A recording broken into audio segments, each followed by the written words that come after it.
Assalamualaikum warahmatullahi wabarakatuh. Dalam hal ini kami mohon maaf sebelum kami berbicara panjang. Kami ini adalah termasuk buta huruf. Apa yang saya sudah sarankan kemarin yaitu sekolah di hari Senin, tamat hari Selasa. Kalau saya mengatakan bahwa tamat SR 4 tahun, tidak ada surat tamat. Ataupun tamat dan ijazah SD tidak ada. Jadi saya anggap diri saya ini seorang buta huruf. Karena pemerintah sekarang membutuhkan ijazah. Jadi saya tidak punya ijazah apa-apa. Masa saya ini buta huruf. Hanya karena artinya selalu kita mengikuti jalannya roda pemerintahan di desa dan di kecamatan serta kabupaten, sehingga kita dapat ada pengalaman sedikit tentang di pemerintahan. Apalagi yang saya bahasakan, pernah saya menjabat selama sekretaris desa 5 tahun pada tahun 1965 sampai pada tahun 1970. Dan tahun 1971 keluar surat penunjukan langsung dari kabupaten atas nama Gubernur Sulawesi Tengah untuk melantik saya sebagai kepala desa Labota. Nah, terjadilah pelantikan desa Labota. Saya jabat pada tahun 1971.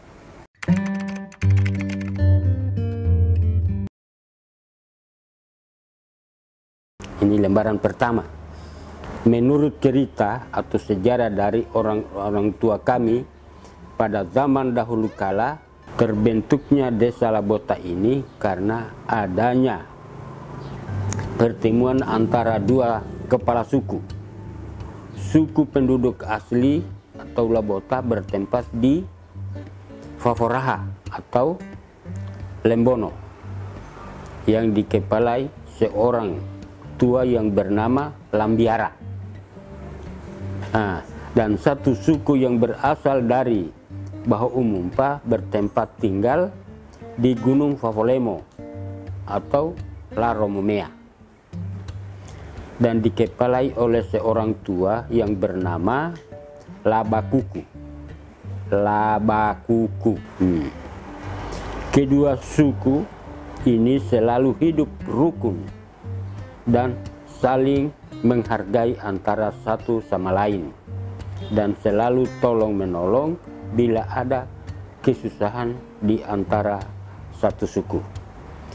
Karena keraban mereka ini, maka kepala suku Lambiara mengusulkan salah satu pendapat kepada kepala suku Fafolemo atau Labakuku untuk menjodohkan turunan mereka, yaitu antara dua suku tersebut. Fafolemo atau Labakuku punya anak seorang laki-laki bernama Rihani. Kepala suku Faforaha punya anak perempuan bernama Femauri. Antara suku Fafolemo dan suku Faforaha atau Lembono diantarai salah satu sungai Bungi yang sekarang ada jembatan besi itu. Sungai Bungi itu namanya. Dan jembatan besi di perbatasan pada Baho. Sungai Bungi ini punya cabang kali kecil yang diberi nama Langkolopua. Dan inilah anak kali kecil yang dahulu sangat keramat. Bila ada penduduk asli mau meninggal, kali Langkolopua ini berbunyi. Kalau berbunyi ini saya bahasa daerah bota. Biar di pertengahan musim kemarau. Inilah sebabnya kampung Labota, La artinya sungai, kali, Bota artinya meletus. Jadi kali meletus. Langkolopua artinya, La artinya kali. Kolopuannya kura-kura. kalau bahasa daerah. Kalau Kolopua bahasa Indonesia kura-kura, kalau bahasa daerah di sini Kolopua. Sungai tempatnya kura-kura. Beberapa tahun kemudian terbentuknya Kampung Labota. Petua-petua kampung mesampoloe, artinya musyawarah mufakat. Setelah sepakat, yang ditunjuk oleh petua-petua kampung adalah saudara yang bernama Badawa. Itulah yang menjadi kepala kampung atau sangaji, masuk pada tatanan sangaji Hopuluka Orua dalam wilayah Kerajaan Bungku. Arti kata sangaji kepala desa. Hopuluka Orua berarti 12.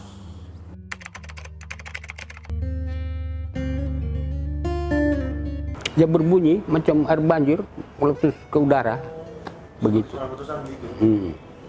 Berarti itu tanda 1-2 hari ada penduduk asli mau meninggal. Nanti ini adanya transmigrasi ini sudah tertimbun itu, tidak ada lagi sekarang.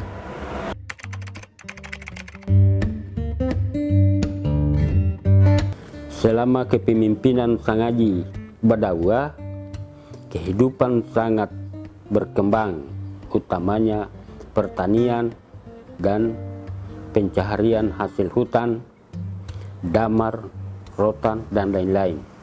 Kepemimpinan Badawa diperkirakan lebih kurang 40 tahun.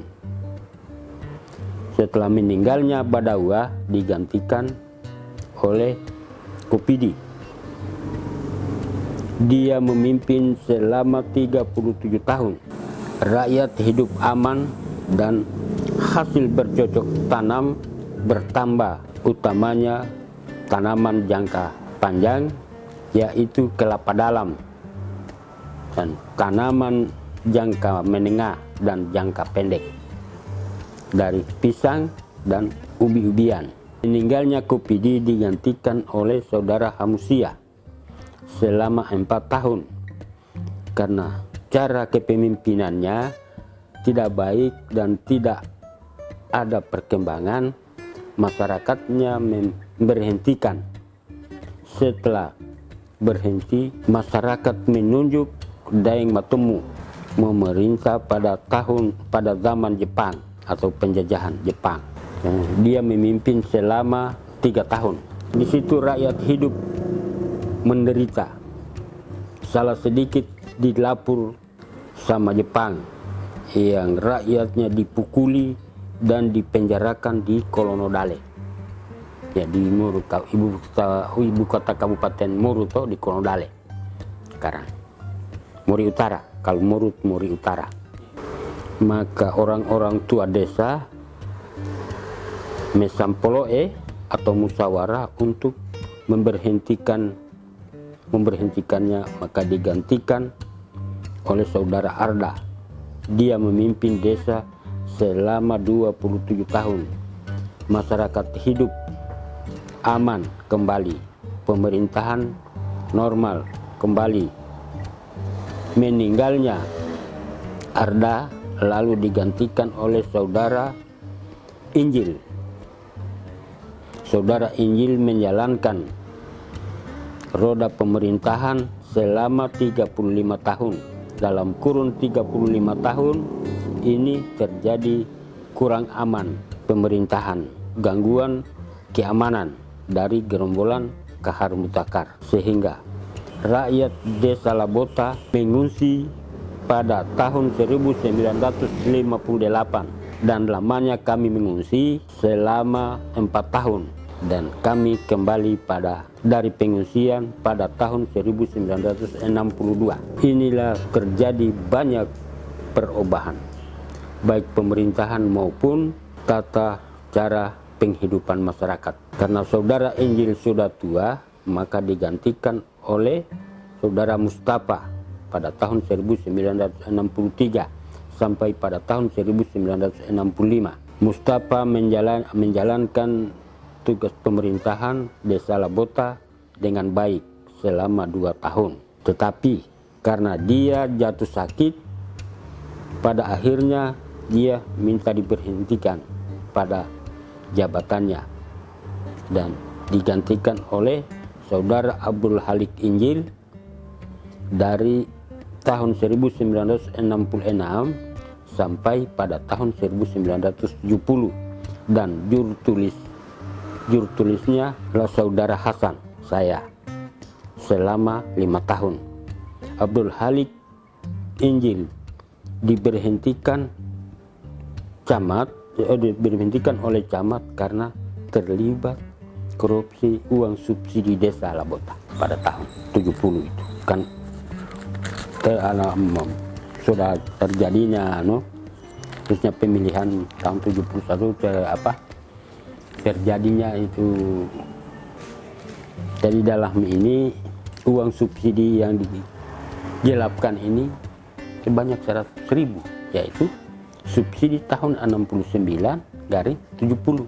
Inilah dia selewengkan ini sehingga dia berhenti. Kemudian kepala desa, saya selama 25 tahun jadi kepala desa. Pada tahun 1995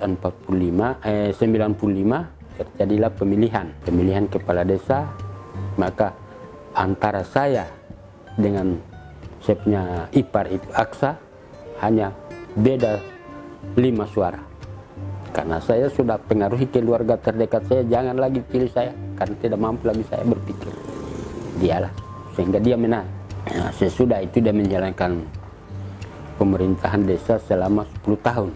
Di dalam hal ini saya ini 25 tahun ini saya, artinya bukan saya bangga dengan cara kepemimpinan saya, hanya jahatnya saya berkemauan, berjiwa baja, berkemauan keras tetapi berkepala dingin di dalam hal saya memimpin masyarakat. Karena begitulah pesanan orang tua saya yang saya ingat, kamu sebagai pemerintah desa yang namanya sukarela, kamu harus punya pedoman. Satu, agama Islam atau syariat Islam kamu jadikan sebagai obor bila mana berjalan di tempat yang gelap. Aturan dan hukum dan perundang-undangan pemerintah sebagai duniawi, itulah yang kamu jadikan sebagai tongkat di waktu kamu berjalan di tempat yang licin. Insya Allah kamu tidak akan jatuh. Itulah artinya wasiat orang tua saya selalu ingat. Begitu juga saya wasiatkan kepada saya punya anak yang Camat Bahadopi itu sekarang. Sedang ini sejarahnya Desa Labota ini secara singkat ini hanya yang saya dapat ingat sesuai dengan ceritanya saya punya orang tua dan apa yang saya alami sendiri.